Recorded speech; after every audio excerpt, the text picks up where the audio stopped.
انجا سيري كان كلمة كان كبرانبر يك بكارين راون چەند موزونا وزنها چۆن بەرامبەر بە قەدەر یەکترە. مثلا 150 جار خوای پەروەردگارە فەرمێ دنیا، 150 جاریشە فەرمێ ئاخرەت. بۆ ئەوەی تۆی دروست کردووە، دنیای پێبەخشیوی، دنیا خۆشە، دنیا جوانە، عمری ئینسان خۆشە و لەزەتێکی لێ بینێ، ئاخرەتیش خۆشترە ئەگەر چووە بەهەشتەوە. هەردووچی ئینا هەدەیناه السەبیلە ئیما شاکرا و ئیما کەفورا. خۆی حڕە لەوەی دنیا هەڵەبژێرێ، ئینا هەدەیناه النەجدە و هەدەیناه النەجدەین، ئینا هەدەیناه السەبیلە ئیما شاکرا بەرەو جەنەت بڕوا بەرەو بەهەشت، ئیما کەفورا بەرەو ئاگر بڕوا. کەوابوو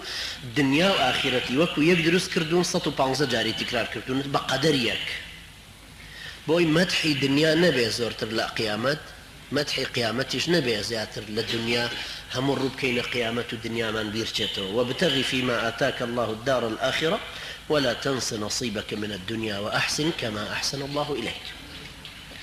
باسی مردنی بۆ کردوین 145 جار لە قورئانە، سەیرەکەین باسی ژیانیشی 145 جار بۆ کردوین. فەزڵی ژیانی نەداوە بەسەر مردنە، فەزڵی مردنیشی نەداوە بەسەر ژیانە. ئێمەی تەرغیب کردووە لە پێناوی خوایە بمرین، مردنەکە پێشخەین. پیاوە ساڵحەکانیش بە هەمان شێوە ئەوانەی تەعمیری دنیا ئەکەنەوە،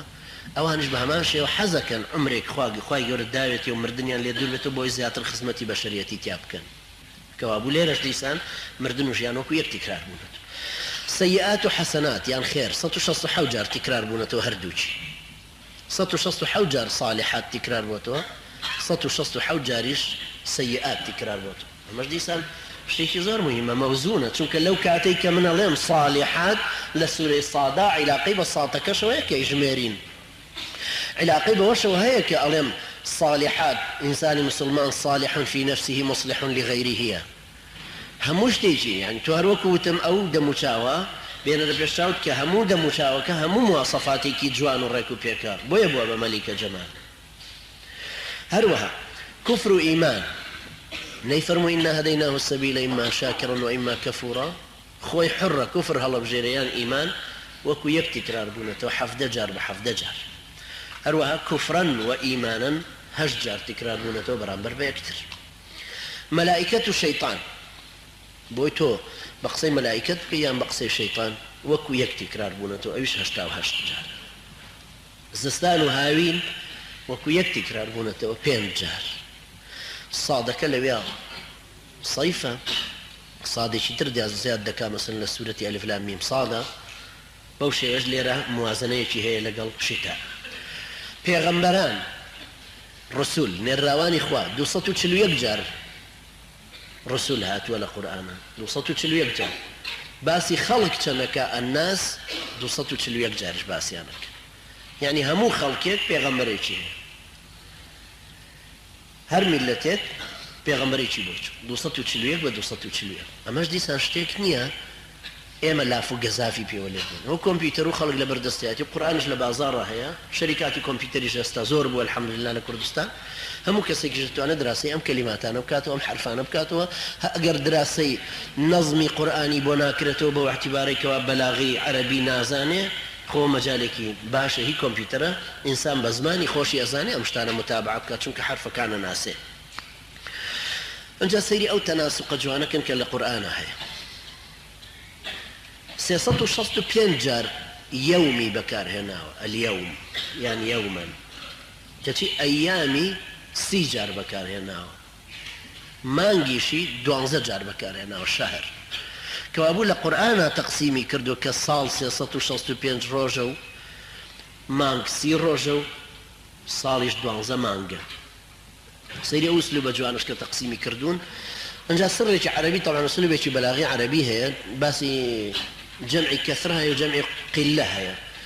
جەمعێک بۆ زۆر بێ مەسەڵەن ئەڵێن ئەفلوس و فلوس، قڕوء و ئەقڕوء. ئەو طبعاً مەوزوعێکە لە ناو باسی سەرفە هەیە، لە باسی زمانی عەرەبیە هەیە. ئەگەر وتت دە پیاو ئەڵێ 10 ڕیجال بە جەمع، ئەگەر 20 بوون ئەڵێ 20 رەجولا بە مفرەدە ئێڵێ. بۆیە لە قورئانیشا کە فەرموویەتی 365 هەمووی یەومی بەکارهێناوە، بۆی کە کۆیەکەیتەوە هەموویە بێ بە 365 ئەوە تەنسیقی هەیە شهري لا مثلا فمن شهد منكم الشهر فليصموا لبقرة بكارنا وشهري لشونك كبكارنا ويومي لجيش كبكارنا أيامي لجيش كبكارنا هموي كوكروا أكات صالي دوان زمانجي 365 روجي هرمانجي كيشي سير أو تناسق جوانا كلنا يعني باسي هداءك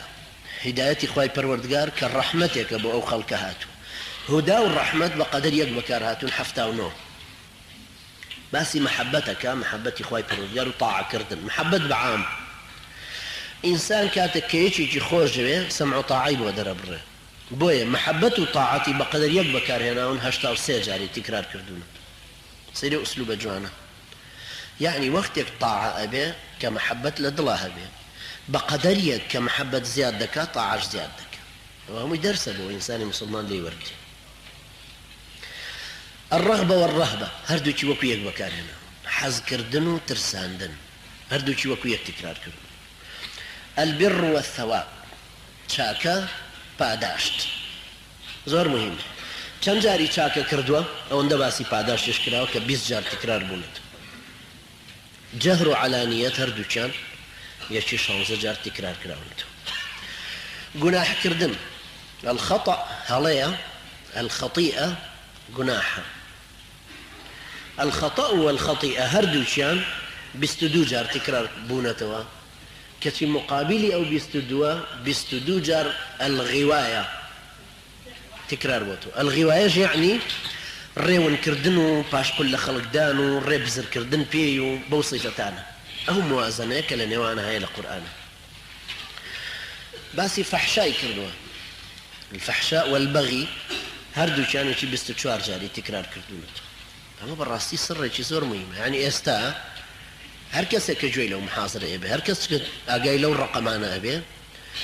يتر حقي أولنية بيسر لأنه رخنا بقريت ولا قرآن نبي بيبلين فهل أنتم مسلمون يام فاتقوا النار التي وقودها الناس والحجار بخواء الرجل قيامتي شهر دير وقت بيغمر صلى الله عليه وسلم فرمي كما تنامون تموتون وكما تستيقظون تبعثون شون أخوتان ليكوي وأخونوا آوا جمرن شون يجهلصنو خبرتان بيتو آواش زندو كرنو بالرجل بولاي خواي پروردگار اوش قرآن اوش هموي دليل اوش هموي كخواي پروردگار بوشي باسي كردو هو الذي يتوفاكم بالليل ويعلم ما جرحتم بالنهار كوابو يتبورنا كانوا خواي پروردگار بو ام قرآن بمنهجي خوتان ورناقرن بوشي ناين همو ام قرآن بكينا منهجي خومانو لجيان من همو جيان من لسر اساسي ام قرآن دروس بكين ام قرآن مهم ترى يان قانونك لسويسرا ودرشوا ام قرآن موزون ترى يان قانونك امني قومي امريكي لسري الروا اما مهم ترى يا ديمقراطيتك كديمقراطيتي سبيد بيستي بياوي دولة من دخاون دا صلاة كان اما قرآن اما جمن هلجي امي مسلمانا وبمجبب شتيواني خواي پروردگار جاري چيكا او دنيا حزبك يان حزنك بيان بم قرآن جاري چيكا دينا وجوده وجاري چيكا دينا وبو خلافة اسلامي بپشتيواني خواي پروردگار وخلافة اسلاميش حتما دي چونك خواي پروردگار مش دي بيداوين لم قرآنيك لا يأتيه الباطل من بين يديه ولا من خلفه دروي چي تياني ام قرآن الفلاني چي نقور راو هموش تيشي لخالقي ام كونوها توتخواروا خواي پروردگار ام همو استيراني دروس كردوا مليارات بمليار هيا مجرات هر مجريكش بمليار استيريتيايا هر يكيش لما استيرانا هيزيكي جاذبيه هي لنا اخوانا قرينو يكتريان بستوتوا اوجا تماشاكن چەند وردەکاری لە هەموو گەردونا ئەبینی ئەو وردەکاریەش لەم قورئانەیە ئەبینی بۆیە شێخ محمود غەریب رحمه الله حيا وميتا هەموو جارێک ئەیوت القورئان كون مسطور گەردوونێکی نووسراوەیە گەردوونیش والكون قرآن منثور قورئانێکی بەربڵاوە کە لە یەکتر دوور ئەو هەموویان علاقەیان بە یەکترەوەیە بەو وەزنە بەو مەوزونیە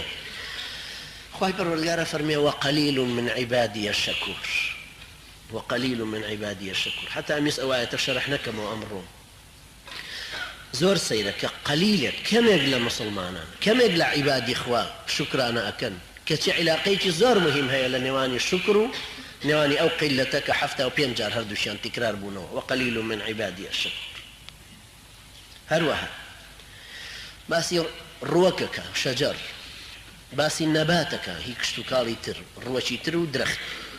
درخت باسك روشش باسك هردوشان 26 جار تكرارك باسي مصيرك شارنوسي إنسان ما في تاريخ نوسي نالم شارنوسي قيامتي خود دياريكي نوسي شارنوسي قيامتك چەند تکرار بۆتەوە کە پێوترێ مەسیر بەقەدەر یەقین 22 جار تکرار بوت چەند یەقینت هەیە کە مەسیرت هەر ئەڕوا بەرەوە شوێنە لەگەڵ یەقینەکەیە تەعاملەکەیت و مەسیری خۆت دیاریەکەی بۆیە تۆ هەموو ڕۆژێ گەڵێی اهدنا الصراط المستقيم صراط المستقيم مستقيم طبعا وەکو لە هەندەسەیە خوێنین ئەڵێ مستقیم بریتیە لە نزیکترین ڕێگا لە نێوانی دوو خاڵی دیاری کرا طبعا ئەگەر ڕێگاکە بە پێچاو پێچ هات ئاوا دوورەکەوێتەوە ئەمە کە لە هەندەسەیە ئێمەی خوێنین ئیمام ابن القیم ڕەحمەتی خوای لێ بکە ساڵی 750 هیجری ئەمری خوای کردووە باسی کردووە لە باسی اهدنا الصراط المستقيم کەوابوو تۆ هەموو ڕۆژێک مافی خۆن و سینەکەت هی قیامەتت کە سەیرەکەی ئاوا لەبەر چاوتە اهدنا الصراط المستقيم مستقیم ئەوەیە کە نزیکترین ڕێگایە مستقیم ئەوەیە کە ئاستێکی ئاسوەیەکی ڕێک و پێکە لەم سەر وەستای و قیامەتی خۆت لەبەر چاوە خۆت محاسبەی خۆ دەکەیتەوە ئەزانی چەند کەبائیرت کردووە چەندیشی خراپەت کردووە چەندیش تۆبە لێ کردووە هەموو ڕۆژێک ئەگەر قیاسێ بۆ خۆت بکەیتەوە لە گومانەوە کە ئەیبەی لە کردووە و کە ئەیکەی لە حرام و حەڵاڵە کە ئەیخۆی لە ڕەفتارێکیش کە لەگەڵ خەڵکی ئەیکەی خۆ دەتوانی ئێواران خۆت محاسبە بکەیتەوە بزانی چەند دەرەجە تێناوە لەبەرە اهدنا الصراط المستقيم کە بەم شێوەیە عیلاقەی هەیە بەو مەسیرەوە کە مەسیرەکەشت عیلاقەی بە یەقینێکەوەیە کە 28 جار تکرار بۆت خوای پەروەردگار باسی واکە ولقد خلقنا الإنسان من نطفة هروها فرميه ولقد خلقنا الإنسان من طين لازب قر علاقي نطفة وطين بقدر يكتكرار بونتو 12 جار كشون خواي پروردگار آدمي دروست کردووە و ئینسانانش کە دروستە بن و لە زنجیرەی ئەون لە ذڕیەتی ئەون نەوەی ئەون بەو شێوە دیسان علاقەیشان بە یەکترەوە هەیە دڵ و مێشک لآيات لأولي الألباب هي هروها أفئدة جمع فؤاد دل ربطي كان بيكتروا هسيرك يشي 16 جار تكرار بونتو شكو إنسانك كصاحبي بيروهوشك بو أقلي بشد أشكا قيامتي ديارية كر أنجا ديت السر دلي باكسازي وشاكسازي دلي يكابو يبرو قيامت بروا وخوش استخواتيج نار حدي جيان كباسي شدتي جيانك زبري ونار راحتي جيان سطو دوجار باسي شدتك او نار راحتي يعني دي انا سرقا انساني مسلمان كتي سطو دوجارش باسي صبري كرتو وقتك شدتو نار راحتي كتوجدي صبري شي لسر بقرتوش بقدر او هروها توك گوناحێکەکەی یان پاداشتێکت کردووە یان چاکەیەکت کردو چاوەڕێی پاداشتەکەتی بقدر همو إيشيكي تشاكا فمن يعمل مثقال ذرة خيرا يرى تشاكش لا إخوة والنابي بيرمير دي جالي كاكا تو خيرك تو بيدا بآوا كاكا تو خيرك وبيدا بآوا قركز نزاني لا إخوة نسراوا تشاكيك تكردو تشاوراني پاداشتكيكي همو جزائك ومغفرتك وكو يك تكرار بونتو لقرآن سطو حفظ جار اوش ديسان أسلوبك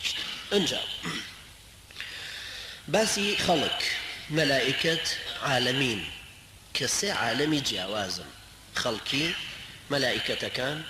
عالمين رب العالمين الحمد لله رب العالمين عالمي كيزور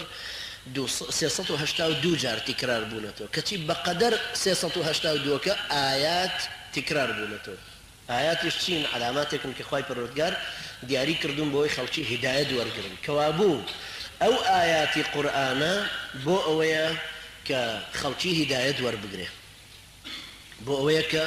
ئینسان و مەلائکەت و هەموو عالم ئەنجا هەروەها ضەلالەت و ئايات گومڕایی شتێکی لەو مهمتر پێغەمبەران ڕسوول نەبیین منذرین مبەشرین ئەمانە کە تایبەت بوون بە پێغەمبەرانەوە هاتوون 518 جار تکرار بونەتەوە 518 جار لنا القرآن بستحود بيغمبر ناويان هاتوا كتفي سيركي تكرار بونوي ناوي أوان هموي كو أكيتوا أكاتا بينصتو هجد جار سيدنا موسى لهم ينزياتر باسي كراوة 136 جار سيدنا موسى تكرار بوتو كتفي كسيركي خواهي قورا بينصتو هجد جار فرمي رسول نبيين مبشرين منذرين بينصتو هجد جار فرمي موسى عيسى محمد داود فلان ناي بيغمبر كان جدينا بوشي التكرار أنا كاتب بقدر أوان يعني رسل أنا هم يهري شغل وأنا صفتي الرسل صفتي منذر مبشريان بيوي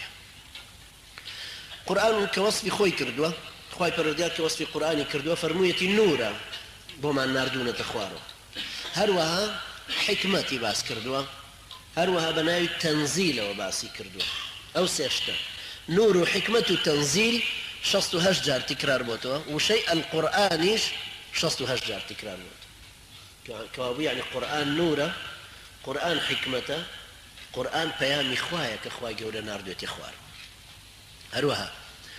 ديسان كقرآن شصت هشجار تكرار بوتو سيركين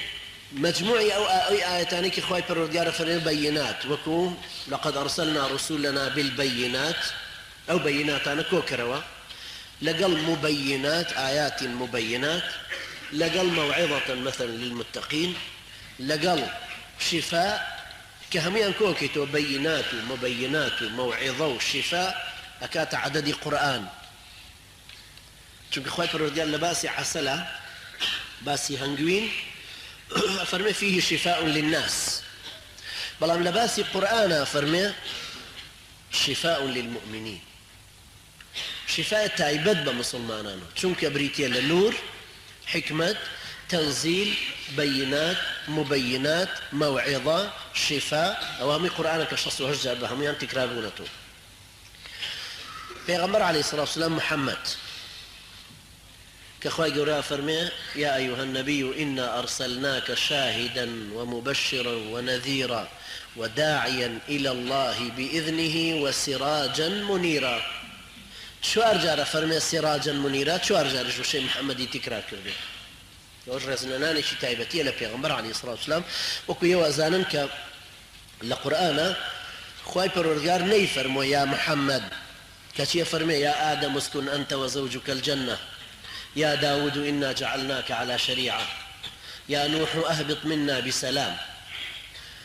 يا إبراهيم قد صدقت الرؤيا يا موسى أقبل ولا تخف يا عيسى أأنت قلت للناس اتخذوني وأمي إلهين من دون الله قال سبحانك طلعنا فرمي يا محمد بو محمد عليه الصلاة والسلام فرمي يا أيها الرسول بلغ ما أنزل إليك من ربك يا أيها النبي جاهد الكفار والمنافقين واغلظ عليهم بورز لنان كناوي شي دينا فرمي محمد رسول الله والذين آمنوا معه أشداء على الكفار رحماء بينهم ما كان محمد أبا أحد من رجالكم ولكن رسول الله وخاتم النبيين أبو شيوش جيسان باسي كرنا ليرك وابو براستي كسير قرآنك أما ميدانك برفراوانا ميدانك كابرا علماني جتواني بمناقشة ما مكان لسري كابرا شاعر نوسريش أوي كوان نوسرا أوي كبخشان نوسي أوي مقالا نوسي أوي دستو قلمك الرنجيني هيا متمكنة أتوانا اشتيك بنوسي فرمو بابا وشيوية سورتك من هو بنوسي أم مواصفاتاني تيابه وببشتواني خواهي پروردگار ديش مصر إعجاز علمي لا يعني علم النفس تشريع تاريخ ديش مصر تشيلو كان قرآن قرزين دومين أقول قولي هذا واستغفر الله لي ولكم أو درسانش ضرورين تاج أكثر للقرآن تبقي بارك الله فيكم والسلام عليكم ورحمة الله وبركاته